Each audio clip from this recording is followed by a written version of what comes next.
mag-check-in doon. And hindi naman tinimbang yung maleta ko. Siguro dahil maliit lang naman siya. And ayun na, immigration na ako. Tapos na ako sa immigration. Tapos nag-scan na rin ako ng gamit. Tapos pupunta na ako sa gate ko. Ang gate ko is 107. Ayun, dire-diretso lang. Ang gulo ng buhok ko. Para naman akong inapi ng immigration. Saktong api lang. Diretso pa. Tapos, kanan. And ayan, kumanan ako. Tapos, diretso lang. So, kaka-announce lang. Di ba yung gate ko? 107. Yun, kaka-announce lang. So, bumalik ako. 110 na yung gate ko. Hindi na ako lumayo. Dito na lang ako bumili ng drinks tsaka food. Kasi, anong oras na na makakatulog na ako. Lasing ko na.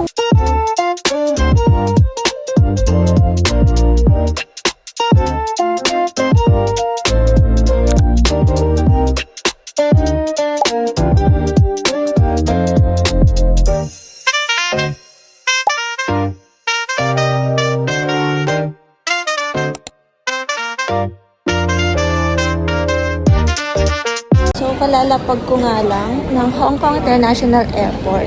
And yun, hinahanap ko yung immigration. Sinusundan ko lang yung mga kasabayan ko kanina sa airplane. At saka yung mga arrows din naman. Malinaw naman yung mga instructions. So, hindi ka maliligaw. Immigration, bababa, sa kanan. So, yun. Baba ulit.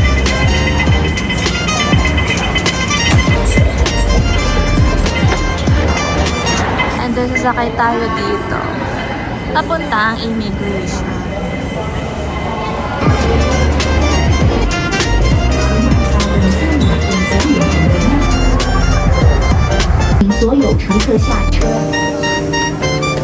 Kalinaw naman yung instruction.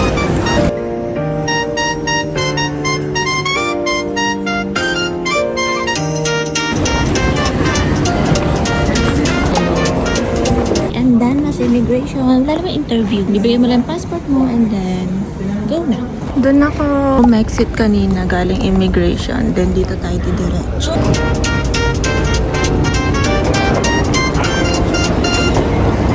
Andito ako ngayon sa arrival hall. Meron akong 6:30 na flight papuntang Malaysia. At magla-layover ako doon. Hahanap muna ako ng mga kainan kasi hindi pa ako nakain. Kagabi yung last kain ko. Ay, hindi, kanina. Kumain ako ng mamon. Tsaka, di ba yung mogo-mogo. Pero wala na yun. Gutom na ako. Score. Ito na naman tayo sa pahirapan maghanap ng rice. Masama ang palad. Wala naman ako nahanap na rice. Pero okay na to, no? Sobrang pait. Sarap nung itlog nyo. May cheese. May mushroom. Kaya siguro mahal. Pero hindi rin. Tingin ko mabubusog naman ako kasi bread. Tsaka corn. Share ko lang. Ang alis ko ng mga stock dito. Kapag tumunog na yung binigay nilang yung nagbabibrate, ang bilis na pumunta sa table mo. Hindi na ikaw yung tatayo para pumunta sa counter. Sila mismo. Tapos ang bilis. Nag-accept pala sila dito ng cash card. Actually, wala akong dalang pera. Wala akong cash. Peso, dollar, wala. Wala akong dala. Gcash lang talaga. Gcash card lang. Parang lang nabubusog. Parang kumakain ng hangin. Pupunta ako ngayon sa 7-Eleven. Bibili ako ng toothpaste. May sabon naman na ako eh. Gusto kong maghilamos. Ito yung binili ko sa 7-Eleven. Tubig, tsaka toothpaste. Pareho silang 18 HKD. So, nasa around 130. 130. Ayun. Okay, I'm done. Tapos na maghilamos at toothbrush. Fresh na ulit. Punta na ako sa departure. At mag-check-in na. Dito tayo sa letter L. Ang ano kasi, AirAsia. So, dito siya sa L. Ang early ko, sarado pa. Okay, tapos na ako sa check-in baggage. All boarding gates sa baba daw. So, sundan natin yung araw.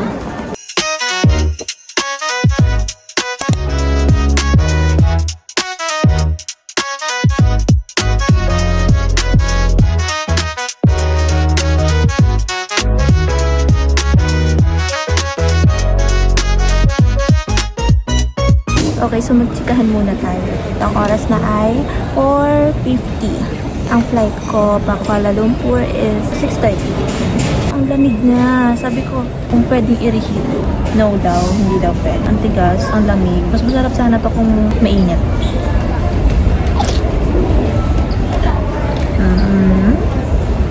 Masarap pa rin naman. Dapat talaga, ang gagawin ko vacation is Hong Kong lang for 3 days. So, ayun nga. Sabi ko, last 2023, nagpunta rin naman ako ng Hong Kong. So, parang, wala nang thrill, di ba? So, nag-decide na lang ako na pumunta ng Almaty, Kazakhstan. Since nandito ako sa Hong Kong, sa Kuala Lumpur na lang ako pupunta. And then, doon ako magko-connecting flight papuntang Kazakhstan. Kasi kung dito sa Hong Kong, walang direct flight pupuntang Almaty, Kazakhstan. So, kailangan ko talagang pumunta ng pwedeng Thailand, pwedeng Malaysia. Pero mas mura yung ticket kung sa Malaysia. Kaya Malaysia yung pinili ko. AirAsia, mahigpit sila sa baggage. Kasi sa Cebu Pacific, hindi talaga sila mahigpit pag sa hand carry. Pero AirAsia, nag-add ako ng baggage kasi height seat. Nasa 3,500 din yung ilag ko. Wala naman ako matatanggal na. Wala akong maitatapon. Upgrade na lang ako to 14 kilos. And guys, katulad na sinabi ko kanina, wala talaga akong dalang cash. Wala yan ah. Wala. Meron ako, ito, 20 HKD. Ano pa to? Noong 2023. Nung pumunta ako dito, kasama yung friend ko. Ito dollar to eh. $1. Anong naman yung wallet ko. And ayun lang pinababayad ko talaga. GCash. Wala namang charge kasi nagko-convert ako. For example, ito. 84 HKD. Bread ni Gordon Ramsay. Saka itong Minute Maid. 614 pesos. And then, yung nabawas sa GCash ko, ayan. 611 pesos. So, wala siyang malaking charge. Meron din pala ako ditong octopus card. Pero hindi ko siya nagamit. 2023 pa siya. Hindi pa naman to expired kasi 3 years validity to ang alam ko ha. Ito yung ticket ko. Ayan Hong Kong to Kuala Lumpur. And then, ito yung connecting flight. So, Kuala Lumpur to Almaty. Dadalhin ko natin sa airplane. Alam ko pwede na. AK-13705 na.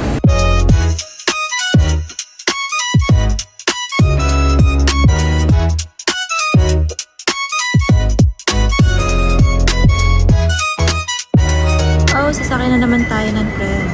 Papuntang gate 205. Please hold the handrail during the whole journey.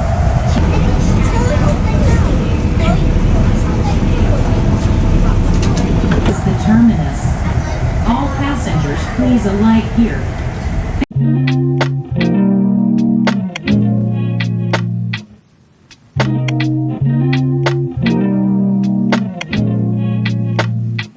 Napagod ako maglakad. Buti may mga ganto-ganto eh, no?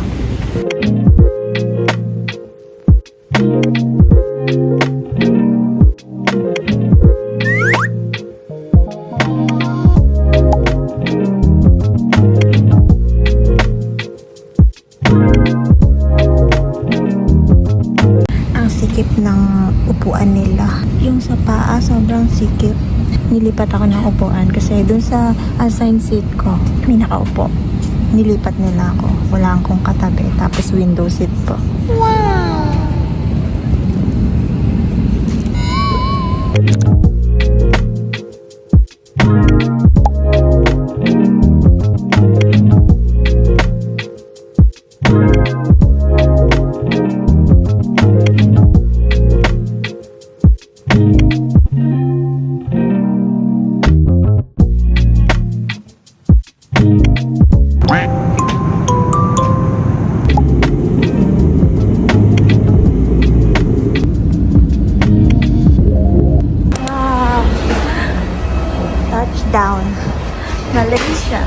International Transfer. Sa international transfer tayo. Hiningal ako dun. Ito lang ako sa international transfer. So, bukas diretso na pala ako sa gate. Bukas ko pa malalaman kung anong gate ako. So, pwede ako dito mag-rest.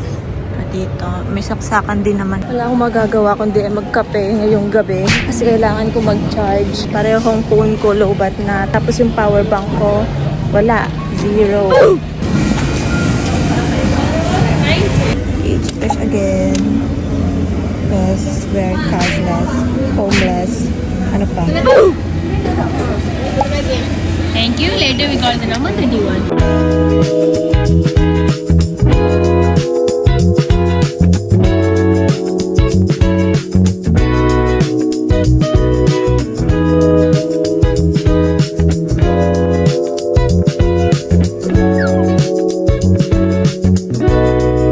Makatulog na ito.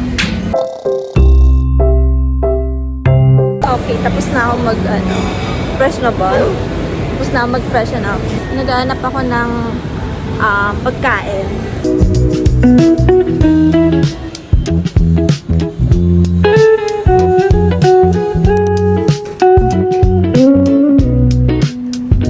Parang wala akong gana kumain. Nagugutom.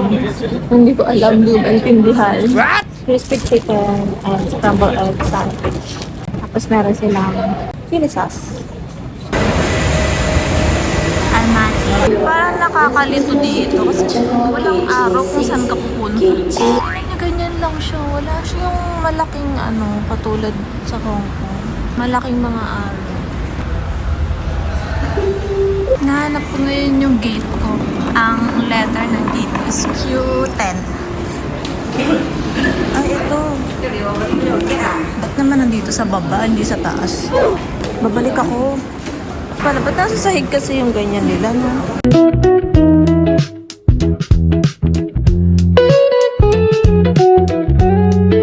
Naantok ako. Isang oras ko yung tulog ko. Simula nung paglapag dito ng 10:30. Isang oras lang yung tulog ko. Tapos ngayon nahihilo ako. Siguro antok, puyat. Kaya ganun. Yun, Q1 to Q21.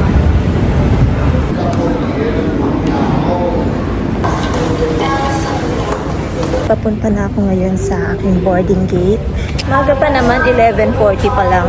Doon na lang siguro ako tatambay.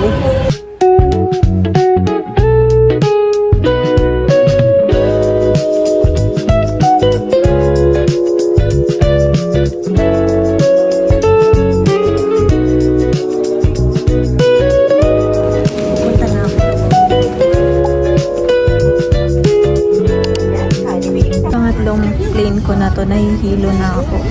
Medyo malas ngayon wala tayo sa bintana. Pero okay lang, malaki naman. Compare sa plane kanina, papunta dito, mag-it yun, tsaka sobrang kitid. Ito medyo malaki. 7 hours and 30 minutes pala yung biyahe from Kuala Lumpur to Almaty. Matutulog ako ng mahaba, antok na ako, yung mata ko babagsak na.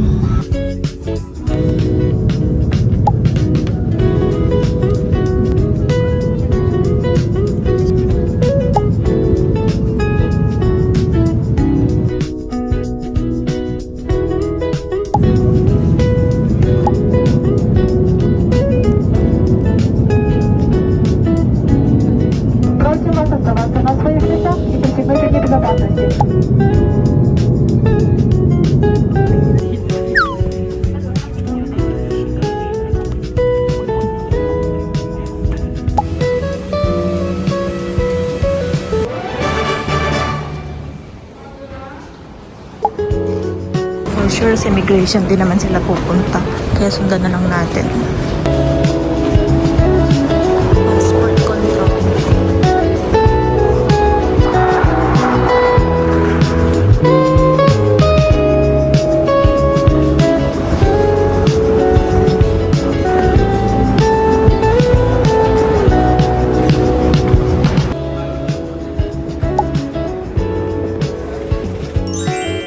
Exit. Ayan.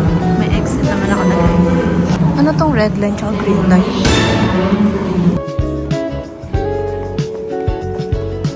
Okay, touchdown. I'm here, nasa Almaty, Kazakhstan. First time kong bumiyahe mag-isa, tapos sa Central Asia pa. Sobrang tagal ng biyahe ko. September 10 ngayon. September 8 ako umalis ng Manila. 10 p.m. Umalis ako ng bahay. Pero nakatagal lang naman kasi nagpunta pa ako ng Hong Kong. Tapos matagal din yung layover ko sa Hong Kong. 10 hours yung layover ko sa Hong Kong to Kuala Lumpur. And then, Kuala Lumpur to Almaty, ang layover ko is 14 hours. So, kung pagsasamahin yon, yung layover ko, balik 24 hours. Isang araw din. Kaya, 2 araw ako ngayon homeless. Pag-alagala. 2 araw ako nakatira sa iba't ibang airport. Sa Hong Kong kasi, walang direct flight papunta dito. Kaya nag-decide ako na magpunta sa Malaysia. Pwede naman Bangkok. Pero Malaysia na lang yung pinuntahan ko para mag-layover papunta dito. Kasi yung Kuala Lumpur, Bangkok, ayan, sila yung may mga direct flight papunta dito sa Almaty. Sa Hong Kong wala.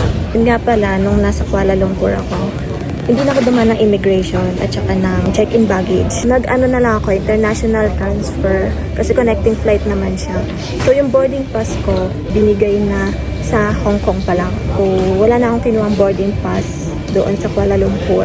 So pagdating ko ng Kuala Lumpur, lumiko na ako sa international transfer. And then, ayun, nag-coffee ako doon, nag-charge, kilamos, tapos diretso na ako sa gate. Ka-Philippine time pa siya. So, mag-minus 3 pa ako. Pero i-adjust ko na rin yun, maya-maya.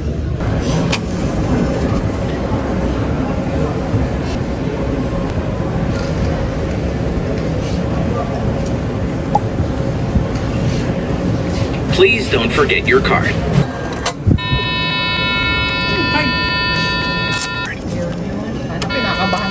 This price unlimited internet, unlimited local call, 6,000.